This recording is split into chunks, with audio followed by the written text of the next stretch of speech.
Right,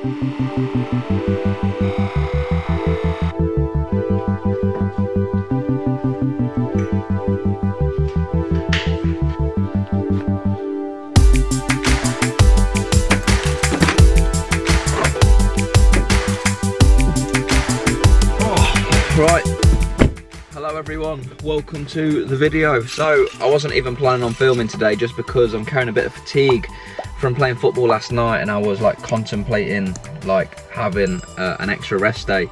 But I just thought that, you know, if I just warm up slowly, you know, I might be able to get through this leg session. So hopefully I can get through it, and what I'm going to do is just give you a breakdown of my legs A rotation. You know what, this session I'm about to do is probably the worst session to be carrying some kind of fatigue into.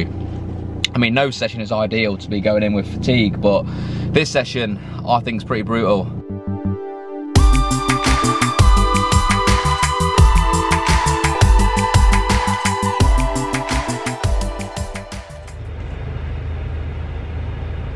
You wouldn't believe what I just did. I literally just spoke to the camera for about 2 minutes explaining stuff and then realised I didn't press record. So basically what I just said was I was looking at my logbook numbers from the previous rotation, and looking at it makes me a little bit nervous. But I've got muscle memory on my side, my third or fourth leg session since being back at the gyms. So I should still be making quite quick progress, but we'll see.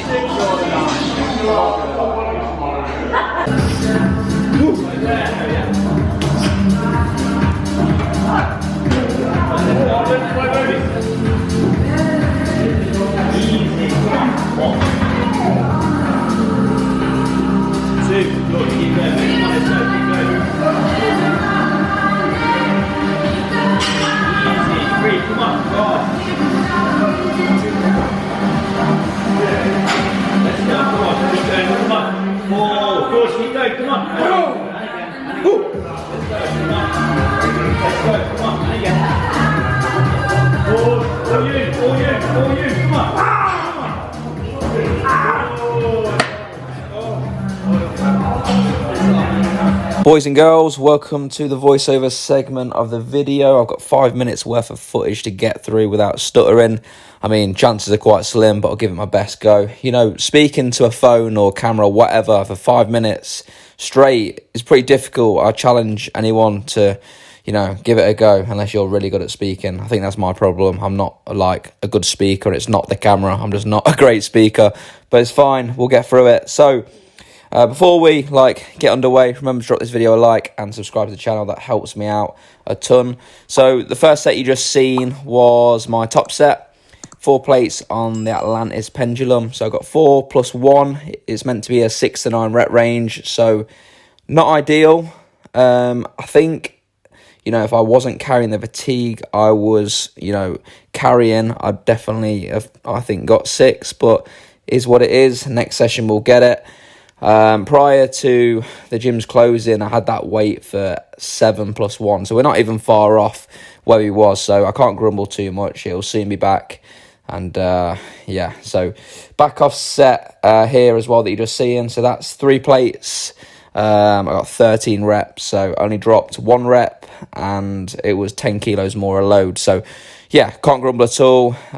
We'll soon be back to where we were, and yeah, it's all good.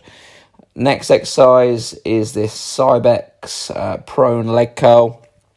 So all I'm thinking about with this is just dragging the weight up and making sure my ankle isn't flexed, because if you're performing dorsiflexion with a leg curl, you're going to engage some calves, and that's going to take away from the targeted muscle of the hamstring. So I'm just kind of like pointing my toes downwards, performing plantar flexion, and that way I'm able to get a lot out of the hamstrings.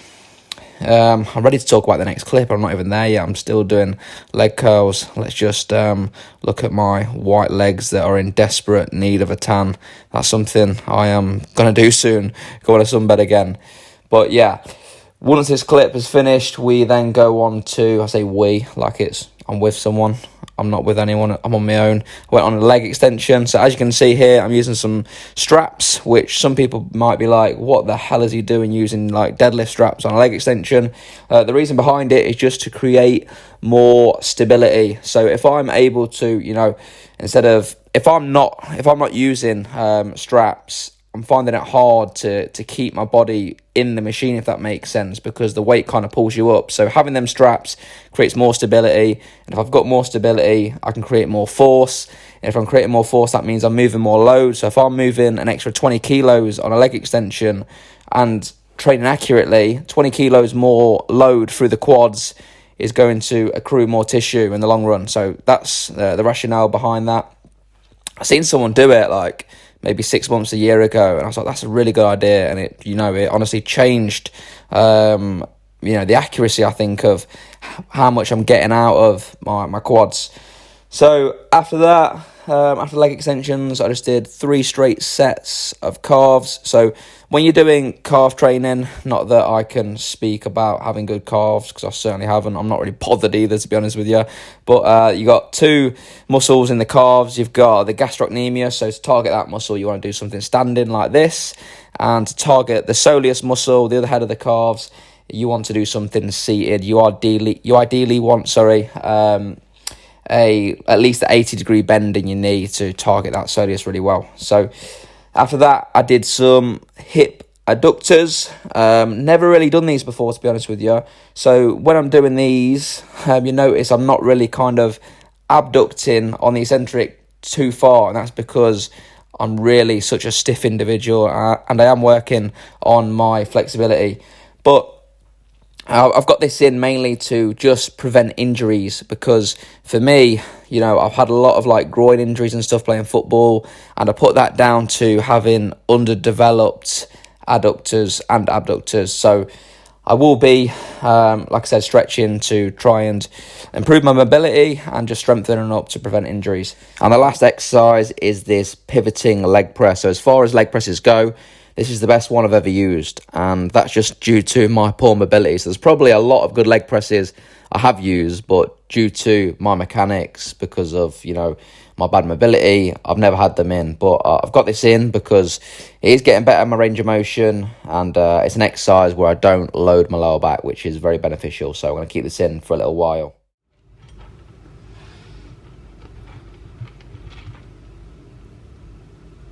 So that was the session. Now we're getting a post-workout meal in. I don't know if you can see that, but So that was quite evidently a stupid idea, to try and tip the bowl so you can see exactly what's in it when I could just tell you. Anyway, so what I've got, 70 grams of Cookie Crisp, 200 ml of whole milk, and 20 grams of whey isolate. And in about 2 hours time, we've got another meal. I don't even know what this video is, by the way. Like, I just did a leg session, and now I'm just showing you 2 random meals of my day. It's not like it's a full day of eating, and I don't know what I'm doing, I'm just winging it. Anyway, this meal, we've got some broccoli, beef mince, 120 grams of beef mince, and we've got 180 grams of pesto pasta, 15 grams of pesto, and then 180 grams of cooked pasta. So that's meal number 4.